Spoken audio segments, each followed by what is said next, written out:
Daniel, chapitre 3.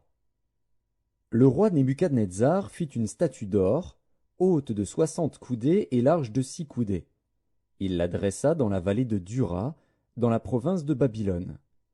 Le roi Nebuchadnezzar fit convoquer les satrapes, les intendants et les gouverneurs, les grands juges, les trésoriers, les jurisconsuls, les juges et tous les magistrats des provinces, pour qu'ils se rendissent à la dédicace de la statue qu'avait élevée le roi Nebuchadnezzar.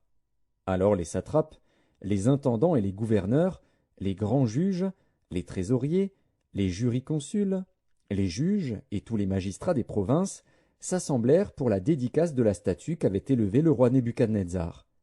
Ils se placèrent devant la statue qu'avait élevée Nebuchadnezzar. Un héros cria à haute voix, « Voici ce qu'on vous ordonne, peuple, nation, hommes de toute langue. Au moment où vous entendrez le son de la trompette, du chalumeau, de la guitare, de la sambuc, du psalterion, de la cornemuse et de toutes sortes d'instruments de musique, vous vous prosternerez et vous adorerez la statue d'or qu'a élevée le roi Nebuchadnezzar. Quiconque ne se prosternera pas et n'adorera pas sera jeté à l'instant même au milieu d'une fournaise ardente. C'est pourquoi, au moment où tous les peuples entendirent le son de la trompette, du chalumeau, de la guitare, de la sambuc, du psalterion et de toutes sortes d'instruments de musique, tous les peuples, les nations, les hommes de toute langue se prosternèrent et adorèrent la statue d'or qu'avait élevée le roi Nebuchadnezzar. À cette occasion, et dans le même temps, quelques Chaldéens s'approchèrent et accusèrent les Juifs. Ils prirent la parole et dirent au roi Nebuchadnezzar, « Ô roi, vis éternellement! Tu as donné un ordre d'après lequel tous ceux qui entendraient le son de la trompette, du chalumeau, de la guitare, de la sambuc, du psalterion, de la cornemuse et de toutes sortes d'instruments devraient se prosterner et adorer la statue d'or, et d'après lequel quiconque ne se prosternerait pas et n'adorerait pas serait jeté au milieu d'une fournaise ardente. Or, il y a des Juifs à qui tu as remis l'intendance de la province de Babylone, Shadrach, Meshach et Abednego, hommes qui ne tiennent aucun compte de toi, ô roi. Ils ne servent pas tes dieux, et ils n'adorent point la statue d'or que tu as élevée. » Alors Nebuchadnezzar, irrité et furieux, donna l'ordre qu'on amenât Shadrach, Meshach et Abednego. Et ces hommes furent amenés devant le roi. Nebuchadnezzar prit la parole et leur dit, « Est-ce de propos délibérés, Shadrach, Meshach et Abednego, que vous ne servez pas mes dieux et que vous n'adorez pas la statue d'or que j'ai élevée? Maintenant tenez-vous prêts, et au moment où vous entendrez le son de la trompette, du chalumeau, de la guitare, de la sambuc, du psalterion, de la cornemuse et de toutes sortes d'instruments, vous vous prosternerez et vous adorerez la statue que j'ai faite. Si vous ne l'adorez pas, vous serez jetés à l'instant même au milieu d'une fournaise ardente.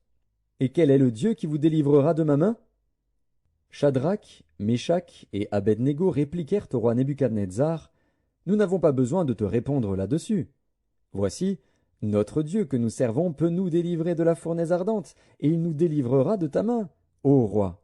Sinon, sache, ô roi, que nous ne servirons pas tes dieux, et que nous n'adorerons pas la statue d'or que tu as élevée. » Sur quoi Nebuchadnezzar fut rempli de fureur, et il changea de visage en tournant ses regards contre Shadrach, Meshach et Abednego. Il reprit la parole et ordonna de chauffer la fournaise 7 fois plus qu'il ne convenait de la chauffer. Puis il commanda à quelques-uns des plus vigoureux soldats de son armée de lier Shadrach, Meshach et Abednego et de les jeter dans la fournaise ardente. Ces hommes furent liés avec leurs caleçons, leurs tuniques, leurs manteaux et leurs autres vêtements, et jetés au milieu de la fournaise ardente. Comme l'ordre du roi était sévère, et que la fournaise était extraordinairement chauffée, la flamme tua les hommes qui y avaient jeté Shadrach, Meshach et Abednego. Et ces 3 hommes, Shadrach, Meshach et Abednego, tombèrent liés au milieu de la fournaise ardente. Alors le roi Nebuchadnezzar fut effrayé, et se leva précipitamment. Il prit la parole, et dit à ses conseillers, « N'avons-nous pas jeté au milieu du feu 3 hommes liés ?» Ils répondirent au roi, « Certainement, ô roi. » Il reprit et dit, « Eh bien, je vois 4 hommes sans lien qui marchent au milieu du feu et qui n'ont point de mal. » et la figure du quatrième ressemble à celle d'un fils des dieux. » Ensuite Nebuchadnezzar s'approcha de l'entrée de la fournaise ardente, et prenant la parole, il dit, « Shadrach, Méshach et Abed-Négo, serviteurs du Dieu suprême, sortez et venez. » Et Shadrach, Méshach et Abed-Négo sortirent du milieu du feu. Les satrapes, les intendants, les gouverneurs et les conseillers du roi s'assemblèrent. Ils virent que le feu n'avait eu aucun pouvoir sur le corps de ces hommes, que les cheveux de leur tête n'avaient pas été brûlés, que leurs caleçons n'étaient point endommagés, et que l'odeur du feu ne les avait pas atteints. Nebuchadnezzar prit la parole et dit, « Béni soit le Dieu de Shadrach, de Méshach et d'Abed-Négo, lequel a envoyé son ange et délivré ses serviteurs qui ont eu confiance en lui, et qui ont violé l'ordre du roi et livré leur corps plutôt que de servir et d'adorer aucun autre Dieu que leur Dieu. Voici maintenant l'ordre que je donne. Tout homme